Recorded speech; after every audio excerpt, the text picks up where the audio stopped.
Eron Isroilning markaziy shaharlarini yakson qildi. Undan avvalroq esa Isroil Eronda joylashgan yadro va harbiy obyektlarga hujum qilishni boshladi. Bu hujumda Islom inqilobi qo'riqchilari korpusining bosh shtabi general-mayor Salami, bosh shtab boshlig'i Baggeri va bir qator taniqli yadro olimlari hayotdan ko'z yumdi. Aytish joiz, Isroilning rasmiy matbuoti bu hujumni mamlakatning yadro qurolini ishlab chiqish imkoniyatlarini kamaytirish maqsadida amalga oshirilganini aytmoqda va hujumni 14 kungacha davom etadigan keng qamrovli harbiy amaliyotning boshlanishi deb ta'riflamoqda.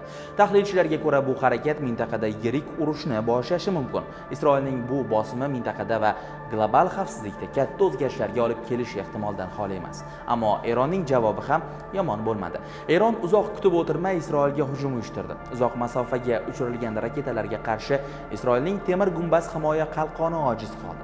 Ammo Iordaniya bu hujumda Isroilni himoya qildi. Bir musulmon davlati musulmonlarni qirayotgan Yahudiy davlatini himoya qilib qoldi. Otilgan raketalarning ko'plab qismi Isroilga yetib bormay, Iordaniya tomonidan urib tushirildi. Iordaniya 13-iyun kuni Isroilga qarshi amalga oshirilgan Eron hujumining ehtimoliy ta'sirini oldini olish uchun xavfsizlikni kuchaytirdi. Iordaniya harbiylari o'z hududida dronlar va raketalarni tutib olishga muvaffaq bo'ldi. Bu harakat Iordaniya havo hududiga dronlar yoki raketalar tushib, fuqarolarga zarar yetkazish ehtimolini kamaytirish maqsadida amalga oshirilgan deyiladi bayonotda.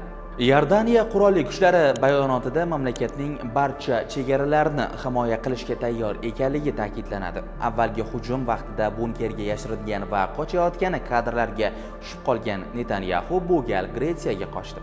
Uning samolyotida kimlar borligi noma'lum. Shu kuni Isroil bosh vaziri Benyamin Netanyahuning Sion qanoti nomli mashhur samolyoti Gretsiyaga yo'l oldi. Samolyotning marshrut va qo'nish nuqtasi Flight Radar 24 kabi monitoring xizmatlari tomonidan kuzatib borildi. Netanyahuning Gretsiyaga safar qilishining sababi ehtimol uning xavfsizligini ta'minlashga qaratilgan.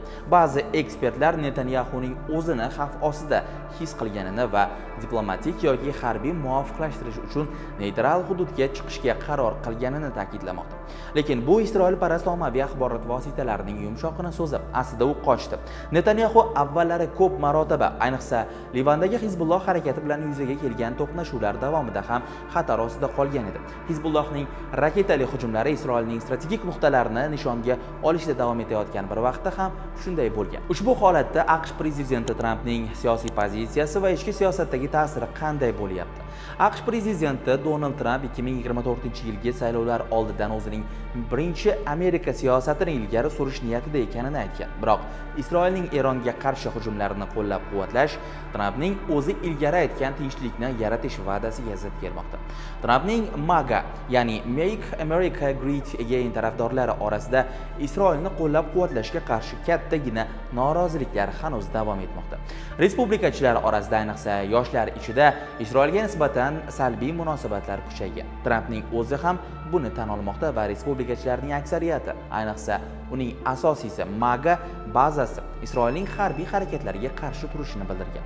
Bundan tashqari, Trampning pozitsiyasi AQSh va Isroil o'rtasidagi munosabatlarga ta'sir qilmoqda. Bu holat 2025-yilda yangi mintaqaviy mojarolarni keltirib chiqarishi mumkin. Chunki respublikachilar orasida ba'zi siyosatchilar, masalan, senator Grem, Isroilning harbiy harakatlarini to'liq qo'llab-quvvatlashda davom etmoqda. Boshqalari esa bunga qarshi chiqadi. Shu o'rinda Isroilning qo'rqoqlik strategiyasi haqida so'z yuritsak, Isroilning Eronga qarshi amalga oshirgan hujumlarning yana bir jihati shundaki, Isroil o'z xavfsizligini saqlashda qo'rqoqlikni afzal ko'rgan strategiya olib bormoqda. Isroil ko'p hollarda to'g'ridan-to'g'ri jangga kirmaslikka harakat qiladi va bu borada masofaviy zarbalar, raketalar va uchuvchisiz uchoqlardan foydalanishga moyil. Bu strategiya albatta Isroilning o'z xavfsizligini ta'minlashga yordam beradi.